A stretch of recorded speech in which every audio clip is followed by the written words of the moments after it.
اولنی کار دا دی چې موږ د اختر مونځ ادا کړو. ثم نرجع بیا چې کله موږ واپس شو وننحر او موږ قرباني وکړو. فمن فعل ذلك فقد اصاب سنتنا کم سړی چې داسې وکړي د سنت یعنی دا طریقه ټیک ده. ومن نحر فانما هو لحم يقدم لاهله ليس من النسك في شيء کم سړی چې د اختر د ورځې د مونځ نه مخکې قرباني وکړه دته هیڅ شی نه حاصلیږي. نو دې حدیث کې د قربانۍ وخت معلوم شو چې د 10 ذی الحجې د مونځ نه بعد واله تر 12 ذی الحجې پورې ده. د قربانۍ ورځ دا څو ورځې دي؟ د قربانۍ 3 ورځې دي، 10 11 او 12 ذی الحجه. دا 3 ورځې قرباني تاسو کولی شئ. علامه علاءالدین ابوبکر بن مسعود بن احمد الکاسانی وفات 587 هجری فرمای بدایع الصناعی الکاسانی جیل 4 صفحه 198 کتاب وصیه باب فصل و اما وقت الوجوب. د قربانۍ ورځې 3 دي، یوم الاضحى یعنی د غټ اختر ورځ 10 ذی الحجه، 11 ذی الحجه او 12 ذی الحجه ورځ. وأيام النحر 3 يوم الأضحى وهو اليوم العاشر من ذي الحجة وال11 و12 وذلك بعد طلوع الفجر من اليوم الأول إلى غروب الشمس من 12. دلائل زمن سدي دلیل نمبر 1 دا د لیشهدوا منافع لهم ويذكروا اسم الله في أيام معلومات. الحج 28 سورة الحج 28 آیات دي. د دپاره چې تاسو قربانی وکئ په هغه مخصوص ورځو کې د الله جل جلاله په نوم باندې. قربت صرف د الله دپاره، لیذکروا اسم الله، دلته خو یذکروا اسم الله دی. امام ابو محمد عبدالرحمن بن محمد بن ادریس بن منذر حنظلی الرازی رحمه الله وفات 327 هجری فرمای قال عبدالله بن عمر رضی الله تعالی عنهما ابن عمر فرمایل المعلومات یوم النحر و یومان بعده. د دې آیات کې چې کوم معلومات راغلي ایام معلومات نه مراد یوم النحر 10 ذی الحجه او 2 ورځې د دینه بعد یعنی 11 او 12 ذی الحجه دا ورځې دي. او ثابته ده د امام ابو عبد الله محمد بن عبد الله بن محمد حاکم وفات 405 هجره فرمایلی عالم طالب هذا العلم ان تفسير الصحابي الذي شهد الوحي والتنزيل عند الشيخين حديث مسند. المستدرك للحاكم جلد 2 صفحه 283 سوره الفاتحه لاندې لیکي طالب العلم لدا خبر پیجاندل لازمی ده چې کم صحابه د وحی په وخت کې موجود چې کله وحی راتلا او د موجودو او د نزول قرآن په وخت کې حاضرو نو داغه بیان کرده تفسیر چې کم تفسیر هغه بیان کی د امام بخاری امام مسلم رحمت الله علیه په نسبت باندې د مسند حدیث په حکم کې دی یعنی د مرفوع حدیث په حکم کې دی. او دویم نمبر دلیل امام ابو عبد الله محمد بن اسماعیل البخاری وفات 256 هجری حدیث نقل کوي په بخاری شریف جلد 2 صفحه 835 باب ما يؤكل من لحوم الأضاحي. عن سلمة بن الأكوع رضي الله تعالى عنه قال قال النبي صلى الله عليه وسلم من ضحى منكم فلا يسبحن بعد الثالثة وبقي في بيت منه شيء. فرمای نبی علیہ السلام فرمایل چې تاسو کې کم کس قربانی کوي نو د 3 ورځې نه بعد داغه په کور کې دی غوښه پاتې نشي. نو د دې حدیث نه معلومیږي د غوښې مسله را روانه ده چې د 3 ورځو پورې ایستلولی شي او که نه شي. د دې حدیث نه معلومیږي چې د قربانۍ ورځې 3 دي، ځکه چې په 4مه ورځ د قربانۍ د غوښې د ساتلو حکم نشته نو د قربانۍ کولو حکم څنګه وشو؟ سمجھ ته راله؟ یو فایده ده دلته او فائدہ دغه مسله ده چې په ابتدا د اسلام کې د قربانۍ غوښه د 3 ورځو نه زیات ساتل دا نه و، د دې اجازت نه و، بیا د دې اجازت ورکړی شوی دی. په سنن نسائی کتاب الجنائز باب زیارت القبور کې دی. ان عبد الله بن برید عن ابي قال قال رسول الله نهيتكم عن زيارة القبور فزوروها ونهيتكم عن لحوم الاضاحي فوق 3 ايام فامسكوا ما بدا لكم.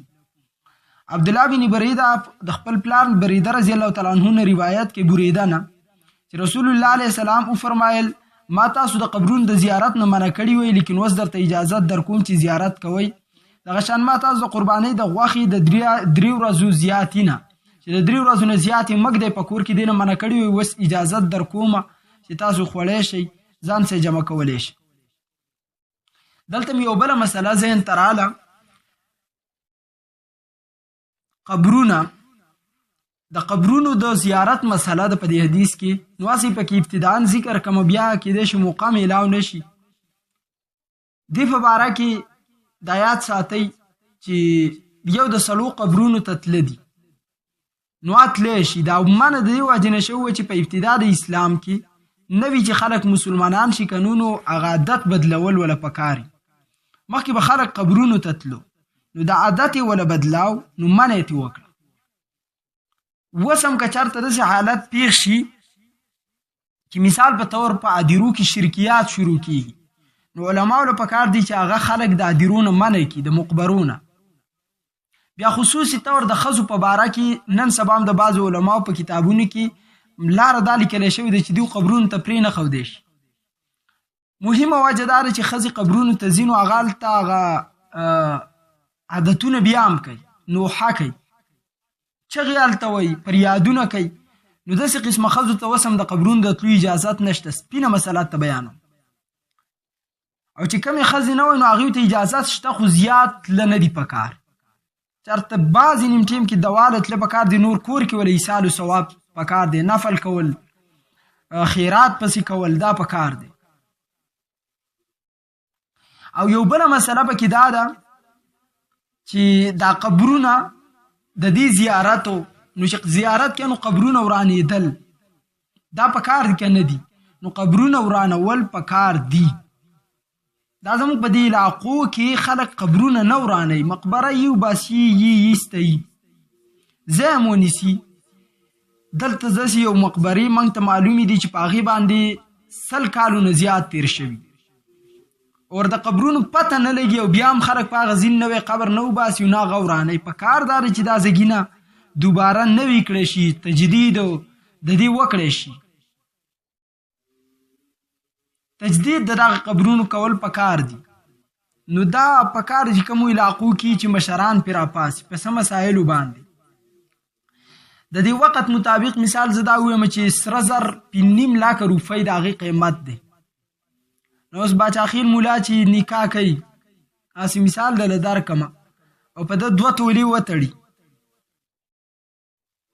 مولاتوب به پرېږدم او که نکاح به کوم 2 پوینټ دي من خلک تپوس کوي که نو یې ده ته وګوره ده اوسه پورې نکاح نه ده کړې بهرحال موږ په دې بنیاد ما نه ده دا وجه نه ده لیکن هسې مثال درته درکوم چې یو غریب سړی دی او د هغه 100,000 روپۍ میاش آمدن دی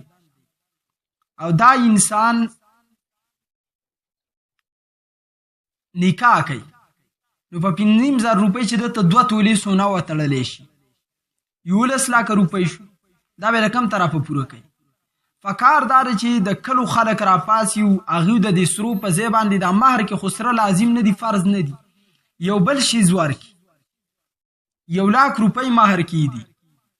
یو ځمکه په مهر کې شي یو بل شیز په مهر کې شي لازم خو نه ده دا 10,000 ها په هغه ټیم کې مهمې مثال په هلک باندې شک د خلکو نو شک لري کول پکار دي نشهیي دی ټیک نه دی لکه ډېر خلک رښتې وکړي پیسې ته وګوري وایي چې پیسه ده او بیا هلته هلک نشهیي وخیږي بیا پرې وروسته ډېر زیات خفای نو پاکستان کې غالبا د 35 سال نه چې په بره کمې زنانه دي او د هغوی نکاحګانې نه دي شوي دیو 2 کاله مخکې 18 لاک وي نو اوس به کم از کمي دغه 70 لاک ته زنانه ورسېدې چې دا بغیر د نکاح نه پاتې شوې د رسم د وجې نه نو په دې د کلي خلکو له مشرانو له اقدامونه په مشرانو له اوچتول پکار دي سیاسي خلکو له اوچتول پکار دي چې نکاح اسانه شي زنا ګرانه شي نو معاشره به هم بچ شي برکات به هم راشي دا خو مې ته به کاسې ضمني او مسله وکړه چې یو قبرونه د هدیرې نه دي دا کومو باندې چې وختونه ډېر شوي دي دا ورانې کوي او 2 نمبر نکاحګانو کې چې دی نو حتی الوسع کمی وکوي چې هلک ښی تعلیم یافتی دنیایي تعلیم دی دینی تعلیم دی اوس به وایي چې بیا یې ځان یاد کړو الله دې ما د قوم د پیسې نه او د ملامتۍ نه همیشه وساتي صرف دومره وایم چې تا ته پته لري چې دا زما د لور خیال ساتلی شي نو بیا دا لانجې کنجې مه کوه او هغه هلکانو ته وایم چې د کومو څه خلک دا لانجې کنجې کوي په نکاحګانو کې پرېږدئ ورته چې چا راباندې قدرول کول نو د چا هغه مه قدروئ خزي د شګو په مقدار باندې الله به له بل طرف درکي رسم او رواج ته ځان ماچو صفا سیده د سنت مطابق نکاح وکي د سنت مطابق ودونه وکي کتا سو خلکو ته په دې ودونو کې تجربه د ادمنګ ته د نوجوانانو چې موږ ډیر څه خلکو لوکو خلک په دې باندې نه خوشحاليږي کته ډیر څه چالو وکي خلک په دې ستانه نه خوشحاليږي او کته وم نه کې هم خپکیږي کوي کې هم خپکیږي نو په کار دار چاډوي نه کی ولیمه وک سنت د پکې دا ډانس او د اجلاګانو دا ډنګ ډونګا دا 15 ورځې مخکې تروریانې راوستو 10 ورځې مخ وروسته بوتلو غونځاخي کول دا نرمه ګرمه جوړه کولو کینه پاس جوړه کولو ورشراش جوړه کولو زورازو جوړه کولو او پلان کې له جوړه وکا خینی له جوړه وکا اسخر له وکا ډیر رسمونه له دیکا ورکه اډو د خزمه کوي په مخې ورته ورولې ان شاء الله یو نوجوان بم بغیر د نکاح نه پات کیږي مجھ سے رابطه کرو ما ځان په خپل باندې نه کړی خو ان شاء الله تعالی به خجی نه ګور امام ابو جعفر احمد بن محمد بن سلام الطحاوی وفات 321 ہجری روایت نقل کے قال علی رضی اللہ تعالی عنہ النحر ثلاثه ایام احکام القرآن للطحاوی جلد 205 ہوتا امام مالک صفحہ 497 کتاب الضحایا علی فرمائے قربانی ورځ درې دي لسمه ذی الحجه او لسمه دولسمه دلیل نمبر 4 امام ابو جعفر احمد بن محمد بن سلام الطحاوی وفات 321 ہجری روایت نقل کے ان عبد الله بن عباس رضی اللہ تعالی عنہما النحر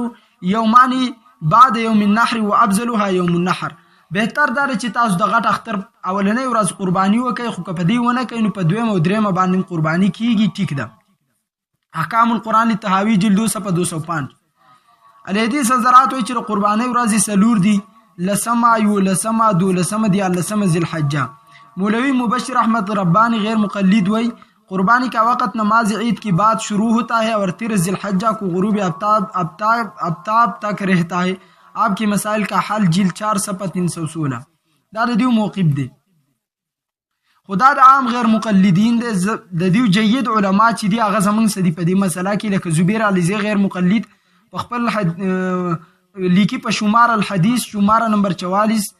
توضیح الکلام تحت قربانی کی 3 دن ہے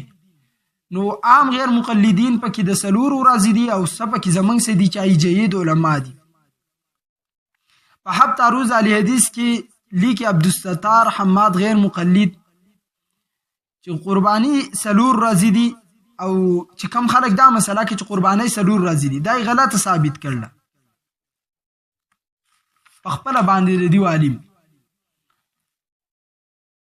او الحدیث شمارہ 44 سے 11 باندې لکھی قربانی کی 3 دن عید الاضحیٰ اور 2 دن بعد ہے ہمارے تحقیق میں یہی راجح اور امام مالک وغیرہ نے بھی اسی کو ترجیح دی ہے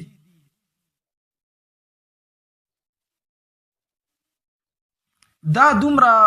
په بوغس کې د بعض وهابیان تل لکه دا زبیر علیزی چې کم د دې په مشرانو کې دی د قربانی 3 ورځې د امام ابو حنیفه په نظام دي لسمه یولسمه دولسمه او د امام مالک په نظام دي خو دیو خلکو ته چې امام مالک صاحب وایي چې 3 ورځې دي د امام صاحب د نوم نه دومره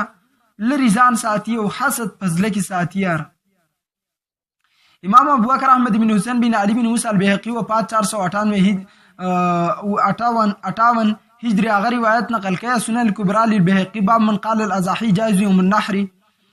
19717 باندې رواه معاویه بن یحیی الصدفی عن الزهری عن سعید بن المسیب مره عن ابي سعید ومره عن ابي هريره رضی الله تعالی عنه عن النبي صلی الله علیه وسلم ایام التشریق كلها ذبح ایام التشریق دا ټول د ذبح ورځې دي یا لسمه ذی الحجه ایام التشریق شامل ده نو دی وی معلومه شو چې د قربانی ورځ سلور دي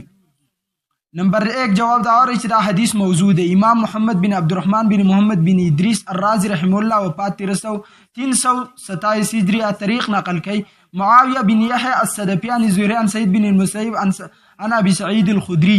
هذا حدیث کذب بهذا الاسناد دا حدیث د دروغ دی په دې سند باندې علل الحدیث لابن ابي حاتم الرازی جلد 1 صفحه 326 او دغه شان په بل مقام باندې فرمای هاذا حدیث موضوع عندي زما په نس دا حدیث موضوع دی علل الحديث لابن ابي حاتم الرازي جلد 1 صفحه 569 جواب نمبر دی کدا موضوع هم نشي نو د دې ضعیف کېدل یقیني دي د دې په سند کې راوی دی معاویه بن یحیی الصدفی او مجروح دی امام یحیی بن معین رحمت الله علیه 233 هجره فرمایي و معاویه بن یحیی الصدفی لا شین یعنی د دې سیاست نشته وي.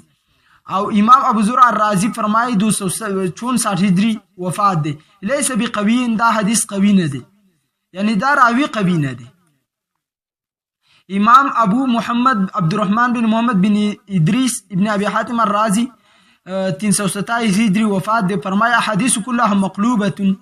دا تمام احادیث چې د بیان کړل په دې کې تبدیلیان شوي. الجرح والتعدیل جل اتم صفحه 384 هجری. علامه شمس الدین محمد بن احمد بن محمد بن عثمان الذهبی رحم الله وفات 748 هجری فرمایي کم چې کتاب الکبائر تاسو ډیر مشهور دی. ضعفوه محدثین دا ضعیف کړل. الکاشف جلد 2 صفحه 277. مولوی زبیر علیزی غیر مقلد लिखी ایام التشریق में ज़वा वाली रिवायात अपने तमाम सनदों के साथ ज़ईफ है. अली हदीस आलिम फतावा आलमिया जिल्द 2 صفحه 179 हिजरी. पे बल मकाम लिखी सहाबा किराम में से किसी एक सहाबी से भी बासनद सही हसन ज़ाती साबित नहीं को कुर्बानी की 4 दिन है. अली हदीस मकालात जुबैर अलीज़े जिल्द 4 صفحه 340. जवाब नंबर 3 دا روایت موضوع یا کم از کم حد درجه کې ضعیف ده چې د دې مقابل روایات چې پاغي کې چې پکمو کې ایامو کې د خوراک سکاک او د جما ورځ قرار شوی دي هغه روایت ده وایوري ان روایت خل شوی ده خو صرف دومره ماته یاد چې ایام التشریق ایام اکلین و شربین. نبیشا حزلی رضی الله تعالی عنہ فرمایي رسول الله فرمایي ایام التشریق د خوراک او سکاک ورځې دي. دویم عقبه بن عامر رضی الله فرمایي رسول الله فرمایي یوم عرفه و یوم النحر ایام التشریق عید اهل الاسلام وهي ایام اکل و شرب. سنن ترمذی باب ما جاء في کراهیت صوم في ایام التشریق. عقبه بن عامر رضی الله فرمایي رسول الله علیه السلام فرمایل د عرفه په ورځ د قربانۍ په ورځ او د ایام التشریق من اهل اسلام چې دي دا زمنګ اختر ده په دې خوراک او دار خوراک او سکاک ورځې دي. او بشر بن سحیم رضی الله تعالی عنہ د رسول الله روایت کې چې حتبا ایام التشریق بقال لا يدخل الجنه الا نفس مسلمه وان هذه الايام ايام اكل وشرب، یعنی دا ورځې د خوراک او د سکاک دي. سلورم زید بن خالد رضی الله عنه رسول الله امر وکړ رجلا ينادي ايام التشریق على ان هذه الايام ايام اكل وشرب ونکاح. دا ورځې دي د خوراک سکاک او د نکاح، یعنی د غټ اختر په ورځ نکاح کوي ډیره برکتی ده. ښه اتحاف الخير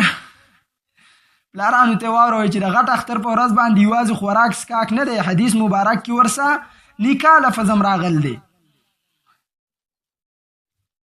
نو دا کم روایات د صحیح روایاتو پاغي کې ایام التشریق د خوراک سکاک او د جما ورځې او په کومو روایت د نکاح مراد چې ده هم بستری ده. په کومو روایات کې چې ایام التشریق زبا ورځ راغل دي هغه روایات ضعیف دي. نو د صحیح روایاتو په مقابله کې ضعیف روایات هغې ته ترجیح ورکول دا صحیح نه ده. اشکال دا دی که په 14 ذوالحجه قربانۍ ورځې نو په دې باندې بیا روژه نیوه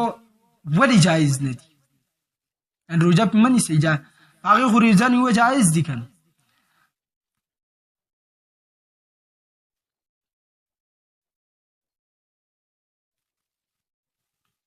دا اعتراض की ज़लक खता शुमसारी अगर 13 ज़िलहज्जा कुर्बानी का दिन नहीं तो फिर इसमें रोज़ा रखना जायज़ क्यों नहीं? जवाब अकल का तकाजा ये है कि 13 ज़िलहज्जा को रोज़ा जायज़ होना चाहिए इसलिए कि वो कुर्बानी का दिन नहीं, मगर हमने अकल को हदीसी पाक की वजह से छोड़ दिया. इमाम अबू जाफर अहमद बिन मोहम्मद बिन सलामत वफ़ात 320 की हिजरी हदीस नकल के सईद बिन अबी वक़ास قال अमरनी रसूलुल्लाह अन उनादी अय्यामु مني أنها أيام أكل وشرب وبيع فلا صوم فيها يعني أيام التشريق. شرح معاني الآثار باب المتمتع الذي لا يجد هديا ولا يصوم في العشر. حضرت سعد بن ابي وقاص فرمایي چې ماته نبی عليه السلام د مینا په ورځو کې حکم وکړ چې په خلکو کې اعلان وکم چې خلکو د ایام تشریق په ورځ خوراک سکاک او جما ورځې دي، خوراک سکاک او جما کوي، په دې ورځو کې روجي منی سي. نو حدیث دی او طرف ته بل طرف ته عقل دی، من عقل پرې خو د عقل په مقابله کې من حدیث ومنو. اتم نمبر